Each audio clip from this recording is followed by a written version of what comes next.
Здравствуйте, ребята! Сегодня мы встали с позаранку. Еще солнце не взошло, а мы уже работали. Здесь у нас была большая куча.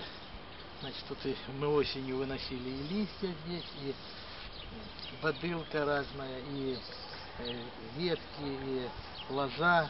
Ну, сегодня рано встали, потому что, чтобы тут соседи тряпки не повесили сушиться, а то, как только мы выходим на огород, нам надо сжечь обязательно кто-нибудь тряпки. Так что мы пришли пораньше, как раз ветерок дул в нужную сторону, хоть там и тряпки висели.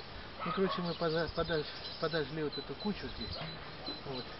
И в основном все сгорело, а здесь вот осталась, как говорится, влажная, мокрая листва и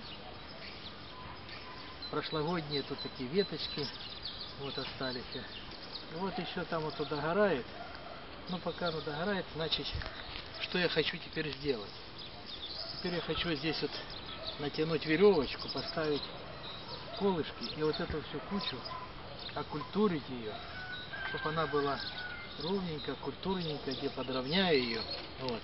Потом разведу селитру, более такой концентрированный раствор, и эту кучу полью, потому что селитра способствует разложению вот этих листьев, там веточки, они быстрее разлагаются.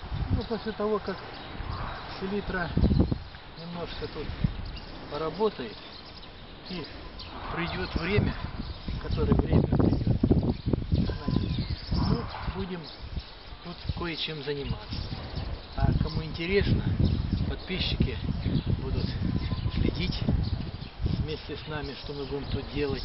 А кому интересно, кто не подписанный, подписывайтесь на наш канал, ставьте палец вверх и будем ждать, что же тут будет у нас на этой деляночке расти. Пока. Благодарю всех за внимание. До свидания.